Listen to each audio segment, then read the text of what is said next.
여러분 지자체장의 대선 출마와 관련된 조항 며칠 전에 관둬야 되느냐?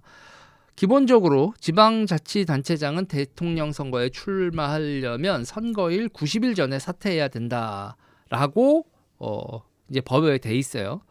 그리고 이제 특별한 경우 지방자치단체장이 해당 지방자치단체의 관할구역과 선거구역이 같거나 겹치는 지역구 선거 국회의원 선거에 출마하고자 할 때는 선거일 120일 전에 사퇴해야 된다.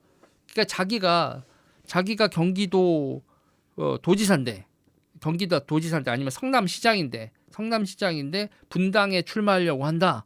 이렇게 되면 120일 전에 사퇴해야 된다. 관할 지역에서의 사퇴를 하려면 120일 전, 그리고 지방자치단체장이 대통령 선거에 출마하려면 90일 전에 관둬야 된다. 이게 원칙입니다. 원칙인데 그러면 대통령 요번 선거는 어떻게 되냐? 요번 선거는 30일 전까지 관두면 됩니다. 대통령 권리로 인한 보궐선거의 경우에는 선거일 30일까지만 사퇴하면 출마가 가능하다. 이거와 관련돼서 2016년에 유권 해석을 했습니다. 그러니까 중앙선거관리위원회에서 2016년 11월에 중앙선거관리위원회 당시 위원장은 김용덕 대법관이었고요. 유권 해석을 통해서 헌법 등에 따르면 대통령 거리에 따른 선거는 한 달 이내에 그 날로부터 60일 이내에 후임 대통령을 선출해야 하기 때문에 한 달 전에만 하면 된다. 그러니까 30일 전에만 사퇴하면 된다. 보궐선거이기 때문에. 그래서 이제 그때도 논란이 많았어요. 어떤 논란이면 그러면 대통령 선거를 보궐선거이기 때문에 지자체장이 90일이 아니라 30일 전에 사퇴해도 된다고 하면 그러면 보궐선거 당선자는 남은 임기만 해야 되는 거 아니냐. 그래서 문재인 임기가 1년 이내 박근혜 대통령 자녀 임기 내 새로 5년 이내 기타 등등 논쟁이 많았지만 그 논쟁은 그 논리로 이렇게 결정이 되지 않고 그냥 보궐선거고 뭐고 간에 새로 대통령은 5년으로 하기로 한다라고 그냥 사회적으로 암묵적으로 그냥 정하고 그냥 톡 치고 갔죠. 그래서 이번에 이제 대통령 선거가 발생을 해도 5년 임기 5년 그리고 지자체장 같은 경우에는 30일 전에 사퇴하면 그만이다. 요거로 정리가 될 것 같습니다. 요로 정리가 될 것 같고요. 그리고 이제 또 하나가 이제 포인트가 있어요. 또 하나의 포인트가 이거는 이제 또 다른 얘기인데 오늘 이제 김용현 전 장관에 대해서 이런 게 나왔어요. 이 김용현 전 장관에 대해서 비상계엄 1주 뒤 퇴직금 신청했다. 무슨 낯으로 이런 보도가 나왔습니다. 이런 보도가 나왔는데 그러니까는 이거와 관련돼서도 그래서 이제 거기 그 란에다가 퇴직했다 이제 그 징계 사유나 이런 걸 써 넣어야 되는데 거기다가 다 없음이라고 써냈다는 거예요. 그래서 이제 퇴직급여 같은 경우에 일반 퇴직, 파면이나 해임이 들어가면 그 사유를 써야 되는데 그게 아니라 일반 퇴직 이렇게 써냈다고 하고 그 범죄 항에는 없음, 범죄 없음 이렇게 써냈다고 합니다. 이거 가지고 시끌시끌한데 이게 그래서 제가 갑자기 또 궁금해졌어요. 공무원 퇴직연금은 어떻게 되나, 어떤 시스템으로 되어 있나 이걸 좀 정리해봤거든요. 이럴 때 이제 별의별 거 다 검색해보고 해보는 거야. 그래서 공무원 연금 그리고 군인 연금 같은 경우에는 여러분 일단은 파면이 있잖아요.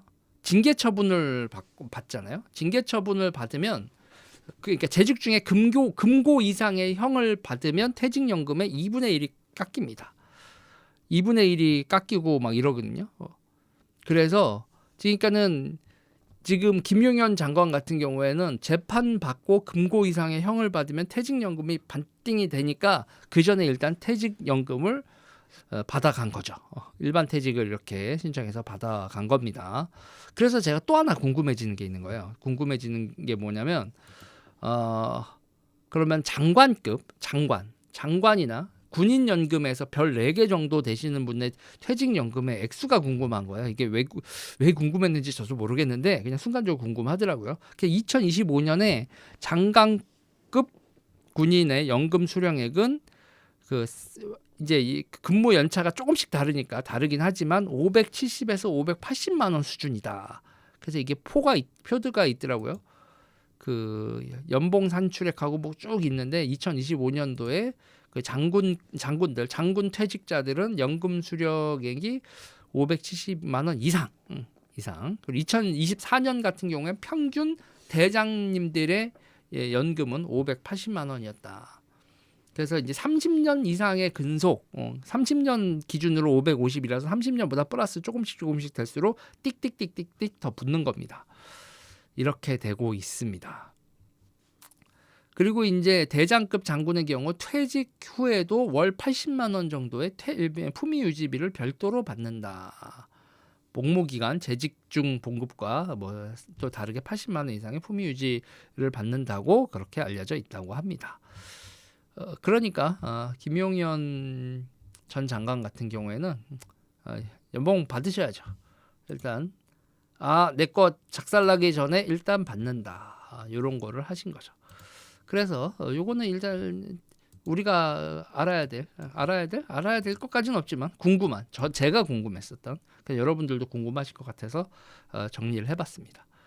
그래서 이제 보면 대장만 얘기하면 또 그렇잖아요. 소장으로 전역하신 분들 이건 2013년도 것밖에 못 찾았는데 제가 2013년도에는 그러니까 대장이 450만 원이었던 거예요. 대장이 450만 원이었던 지금은 571로 늘어났다고 했죠.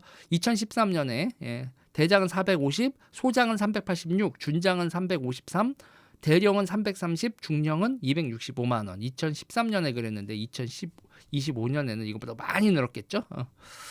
자, 일단 요 얘기 여기까지 정리하도록 하겠습니다.